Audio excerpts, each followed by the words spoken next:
देखिए, micro finance की उत्पत्ति क्यों हुई? माइक्रो फाइनेंस का उत्पत्ति हुई फाइनेंशियल इंक्लूजन, समावेशी। तो प्रशांत किशोर जी का जो कहना है कि 4% इंटरेस्ट में हम महिला को लोन अदा करेंगे, सोचिए कितना बड़ा काम होगा। लेकिन बिहार जैसे राज्यों में ये जमीनी स्तर पर लागू क्यों नहीं हो पाता? लेकिन अब रेगुलेटरी होनी चाहिए कि भाई आप बैंकिंग इंटरेस्ट जो है उससे 2 से 4%, 5% तक आप एक्स्ट्रा ले सकते हो, लेकिन डबल ट्रिपल आप ले रहे हो इस पे कुछ, जो कि सारे लोन को ही बाई करें हम कम इंटरेस्ट में, और उसमें या नहीं तो माइक्रो फाइनेंस को हम उस तरह से कुछ सपोर्ट दे।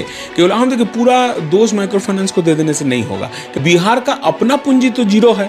अब आप बैंक के ऊपर भी वो पावर क्रिएट नहीं कर पा रहे और उनका शरीर भी मानसिक रूप से भी वो उतना स्ट्रांग नहीं रहे। बिहार में एक तरफ जहां माइक्रो फाइनेंस कंपनियों का ये दावा है कि ग्रामीण इलाकों की महिलाओं को जो वंचित हैं और गरीब हैं उसे छोटा ऋण देकर आत्मनिर्भर बनाया जा रहा है, वहीं दूसरी तरफ इसकी बहुत बड़ी विसंगति भी है। कई नकारात्मक पहलू भी बिहार में आए हैं। हमारे साथ देवज्योति मुखर्जी हैं, ये भी जनसुराज के ही नेता हैं और भागलपुर विधानसभा से बहुत ही प्रबल संभावित प्रत्याशियों की सूची में शामिल हुए हैं। सर, आप तो लोगों को स्किल्ड भी करते हैं और लोगों को कहीं ना कहीं मोटिवेट भी करते हैं, और लगातार छोटी छोटी चीज़ों पर बिहार में जो इस तरह की चीज़ें होती हैं उस पर नज़र भी आपकी बहुत ही बारीक रहती है। ये माइक्रो फाइनेंस कंपनियां जो दावा करती है कि हम गरीब महिलाओं को छोटा ऋण देकर के उसे आत्मनिर्भर बनाती हैं, लेकिन कहती हैं कि उसका जो अमानवीय वसूली प्रक्रिया है या फिर अनियंत्रित संचालन की प्रक्रिया है, ये बड़ा ही जटिल है। देखिए, माइक्रो फाइनेंस की उत्पत्ति क्यों हुई? माइक्रो फाइनेंस का उत्पत्ति हुई फाइनेंशियल इंक्लूजन, समावेशी, माने जहाँ फाइनेंस नहीं पहुँच रहा है, लोन नहीं पहुँच रहा है, जनरल जो ढांचा बना हुआ है हमारा बैंक का या गवर्नमेंट्स का, वो वहाँ तक नहीं पहुँच पा रहा है, उसको एड्रेस करने के लिए माइक्रो फाइनेंस आया। और माइक्रो फाइनेंस ने बहुत बड़ा काम किया। हम XLRI में जब पढ़े तो वहाँ हम मोहम्मद यूनुस जो इनका जनक है बांग्लादेश के ग्रामीण बैंक, तो वो माइक्रो फाइनेंस के जनक है, हमने उन्हीं के ऊपर रिसर्च किया था। तो ये काम तो बहुत अच्छा किया, लेकिन चूँकि कॉस्ट ऑफ लोन बहुत ज़्यादा होता है, यहाँ जो लोग स्टाफ रखते हैं और जिस तरह से वसूलते हैं, जो उनका खर्चा है वो बहुत ज़्यादा है, तो नेचुरल बात है कि खर्चा ज़्यादा होगा तो लोन इंटरेस्ट आपको ज़्यादा लेने पड़ेंगे। तो देखा जा रहा है कि 24 से लेकर 36% तक इंटरेस्ट ईयरली वसूला जा रहा है। तो एक बहुत बड़ा बोझ है। हम फाइनेंशियल इंक्लूजन को एड्रेस तो किए, हमने पैसा आपके हाथ तक तो पहुंचाया, लेकिन वो पैसा ही आपका काल बन गया। अभी एक ऐसा स्थिति है, साउथ में तो बहुत सारा ऐसा, इसके माइक्रो फाइनेंस तो बहुत बड़ा बड़ा सब ये सामने आया था। तो ये बिहार में भी अब देखने को मिल रहा है कि एक माइक्रो फाइनेंस का लोन को अदा करने के लिए और दूसरे माइक्रो फाइनेंस से लोन लेना पड़ रहा है। तो ये जो विशियस सर्कल बोलते हैं, ये जो गोलक धंधा, इसमें फंस जाते हैं महिला, एक के बाद एक, एक के बाद एक, उसके बाद उनका घर से पलायन होता है, बहुत तरह का बातें इसमें आते हैं। तो प्रशांत किशोर जी का जो कहना है कि 4% इंटरेस्ट में हम महिला को लोन अदा करेंगे, सोचिए कितना बड़ा काम होगा। ये फाइनेंशियल इंक्लूजन में जो आज महिला लोग 28%, 30% इंटरेस्ट दे रहे हैं, उसको अगर हम 4% ईयरली इंटरेस्ट में लोन अदा कर सकते हैं तो उसमें कैसे होंगे? तो उन्होंने BF और BC का उन्होंने सामने कि banking facilitator and banking correspondent. हम बैंक जहाँ नहीं पहुँच रहा है वहाँ बैंकिंग फैसिलिटेटर हम दे रहे हैं, बैंकिंग कॉरेस्पॉन्डेंट दे रहे हैं, उनके द्वारा हम लोन कराएंगे। तो अगर बैंक इंटरेस्ट में भी लोन होता है तो 8 से 10% इंटरेस्ट में बैंक के कारोबार को बृहद किया जाएगा। बृहद किया जाएगा। आपका वो जो लाल फीताशाही नहीं होंगे, बड़ा बड़ा ब्रांच और ब्रांच मैनेजर बैठ रहे, वो नहीं हो रहे, जो अभी भी हो रहे हैं, जो आप सेंटर बोलते हैं जिसको, तो वो BF banking facilitator and banking correspondent के द्वारा ये हो सकते हैं।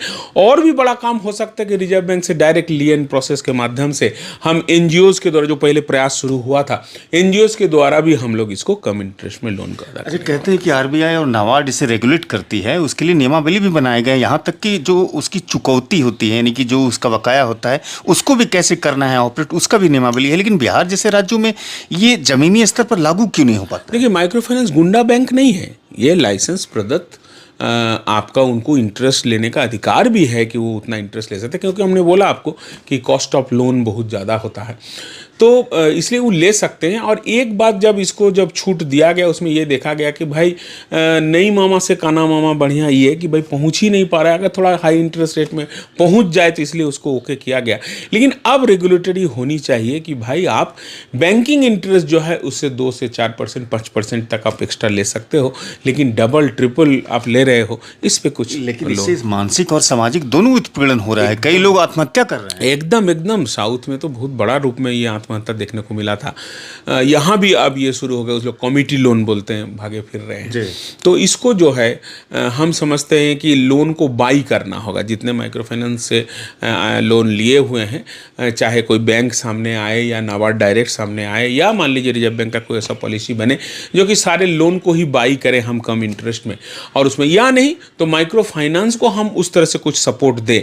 केवल हम देखिए पूरा दोष माइक्रो फाइनेंस को दे देने से नहीं होगा, क्योंकि उसको तो आप अलग से कुछ इम्पेटस दे नहीं रहे, इंसेंटिव कुछ दे नहीं रहे, वो लोग अपना कॉस्ट अपने निकाल रहा है। तो नेचुरल बात है, इतना इतना रोजगार वो प्रोवाइड किया हुआ है, इतना इतना आपका इंटीरियर में जाके वो पैसा ये करता है, बीच बीच में उसका पैसा का लूट भी हो जाता है। तो सब कुछ तो उसी में है, इंश्योरेंस भी वो लोग कराते हैं तो उसी में है। तो टोटल तो इसलिए उसको लेना पड़ रहा है, तो कुछ ना कुछ तो आपको करना पड़ेगा। चूंकि आप बतौर मोटिवेशनल स्पीकर के रूप में भी जाने जाते हैं, लोगों को शिक्षाएं देते हैं, आपको नहीं लगता कि बिहार जैसे पिछड़े राज्यों में वित्तीय शिक्षा की घोर अभाव है, इसकी बहुत ज़्यादा कमी है? हाँ, तो अभी तो जहाँ जहाँ हो रहे हैं आप देख रहे हैं कि ये सेबी और रिजर्व बैंक के थ्रू में वित्तीय जानकारी दिया जा रहा है, जगह जगह सेमिनार करके, इवन सारे स्कूल्स में, कॉलेजेस में आपका ये किया जा रहा है। तो कमी तो है, फाइनेंशियल लिटरेसी का तो कमी है, बहुत कम आदमी को जानकारी। अभी तक आदमी को सीप नहीं पता है कि भाई सिस्टमेटिक इन्वेस्टमेंट प्लान क्या है या सिस्टमेटिक विथड्रॉल प्लान क्या है, SWP। तो कमी तो है, तो इसमें बहुत काम करने की। चूँकि आप जनस्वराज से जुड़े हुए हैं और हमेशा जनस्वराज के विचारों को लोगों तक पहुँचाते हैं, तो नीतीश कुमार जी जो कहते हैं कि आधी आबादी के लिए हमने काम किया है, महिलाएँ आज काफ़ी सबल भी हो गई है और बहुत ज़्यादा मजबूत भी हो गई है, तो महिलाओं का जो ये स्थिति है वर्तमान में, इससे क्या सरकार पूरी तरह से बिल्कुल बेपरवाह है या फिर जानबूझ करके वो आंख बंद किए हुए है? देखिए, बिहार सरकार में कमी है तो पैसा का ही कमी है, जो कि उन्होंने जो स्रोत था उसको भी बंद कर दिया। BFC, बिहार फाइनेंशियल कॉरपोरेशन, बड़ा चीज़ हुआ करता था जिसमें औद्योगिक नीति बिहार का पहली बार बना, और उस एरिया में जितना बियाडा, बिहार इंडस्ट्रियल एसोसिएशन या एरिया जो है उसको डेवलपमेंट करता था BFC, बिहार फाइनेंशियल कॉरपोरेशन। आज डिफंग है, कुछ नहीं है। तो बिहार का अपना पूंजी तो जीरो है। अब आप बैंक के ऊपर भी वो पावर क्रिएट नहीं कर पा रहे हैं। पहला जो 5 साल था नीतीश कुमार का, उस समय कुछ दिखा था, लेकिन अभी जो है वो किसी के ऊपर वो कर, और उनका शरीर भी मानसिक रूप से भी वो उतना अब स्ट्रांग नहीं रहे जो कि वो कर पाए। जी, बहुत बहुत शुक्रिया सर, आपने अपना सुझाव दिया माइक्रो फाइनेंस से जुड़े हुए, इसके लिए बहुत शुक्रिया आपका। बहुत बहुत धन्यवाद। आप इस ज्वलंत, हमको लगता है कि भागलपुर में माइक्रो फाइनेंस को उठाने वाले आप पहले पत्रकार हैं। बहुत बहुत धन्यवाद इतने संवेदनशील चीज़ को उठाने के लिए। हम उम्मीद करेंगे आपसे आगे भी कि इस तरह ज्वलंत मुद्दा को आप उठाए। जो चौथा स्तंभ है आपका इस गणतंत्र का, प्रजातंत्र का, उसका बखूबी आप निभा रहे हैं इकराम भाई। हम बहुत खुश होते हैं जब आपके साथ इंटरव्यू करते हैं। बहुत बहुत धन्यवाद। देवज्योति मुखर्जी साहब को आपने सुना, जो जनस्वराज पार्टी के नेता हैं। जो चीज़ें थी माइक्रो फाइनेंस से जुड़ी हुई उन्होंने रखा है इस वीडियो में। इस वीडियो को आपकी जिम्मेदारी है कि लोगों तक पहुंचाइए। इसके लिए आपको शेयर करना होगा फेसबुक पर भी और यूट्यूब पर भी। यूट्यूब पर सिटी टाइम्स को सब्सक्राइब नहीं किया है तो सब्सक्राइब भी कर लीजिएगा, और फेसबुक पर अगर फॉलो नहीं किया होगा पेज को तो वहाँ फॉलो भी कीजिएगा, लाइक भी कीजिएगा। मुझे सुनने के लिए और बर्दाश्त करने के लिए आप सबका बहुत शुक्रिया। पहले की तरह कैमरे के पीछे समीम मेहनत कर रहे थे।